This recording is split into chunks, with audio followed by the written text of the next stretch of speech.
বলছি ভাইজান, আপনারা সবাই দেখছি বাসে করে আসছেন, আপনারা কোথায় যাচ্ছেন, কোথা থেকে, এবং আসার কারণটা একটু বলবেন?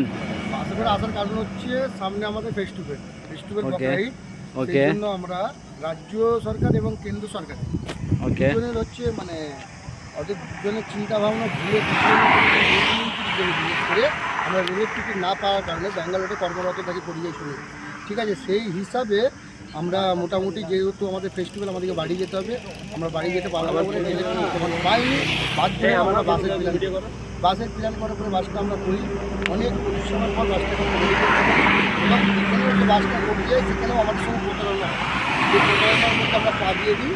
পা দিয়ে দেওয়ার পর ওখানে আমাদের অলরেডি এবং আমাদের 72-80 জন যে প্যাসেঞ্জার তাদেরকে মানে অনেক দুর্ভোগ পোয়াতে হয়, অনেক কষ্ট করতে হয়।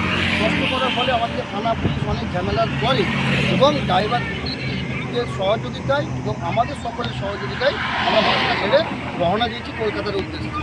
ঠিক আছে, এবং ফ্যামিলি এবং শিশু বাচ্চা আছে বাসের মধ্যে আমাদেরকে প্রতারণা করে মোটামুটি আমাদেরকে আচ্ছা, বলছি দাদা, এই বাসটা এখন কোথা থেকে কোথা পর্যন্ত যাবে? ব্যাঙ্গালোর জেপিনগর ফুটানেরি ব্যাঙ্গালোর ছেড়ে এখান থেকে আমরা ছেড়েছি। আমাদের লাস্ট গন্তব্য হচ্ছে আরামবাগ, ওয়েস্ট বেঙ্গল আরামবাগে, এবং আরামবাগ আছে, হাওড়া আছে, মেদিনীপুর, হুগলি সকল মানুষকে নিয়ে আমরা আপনাদের কাছে আশা করবো যে যত সম্ভব আপনারা আমাদের ভিডিওটাকে শেয়ার করুন। এবং আচ্ছা, আপনারা যে আসছেন এর মধ্যে কোনো বাসের মধ্যে কি সমস্যার সম্মুখীন হতে হয়েছে আপনাদের? বাসের মধ্যে সমস্যা আমরা মানে একটা ট্রাভেল এজেন্সির মাধ্যমে আমরা বাসটা বুক করতে দিয়েছিলাম, তখন আমাদের পা দিয়ে দিয়েছিলাম এবং সেটা আমরা বুঝতে পারি না, ওটা আমাদের প্রতারণা ছিল।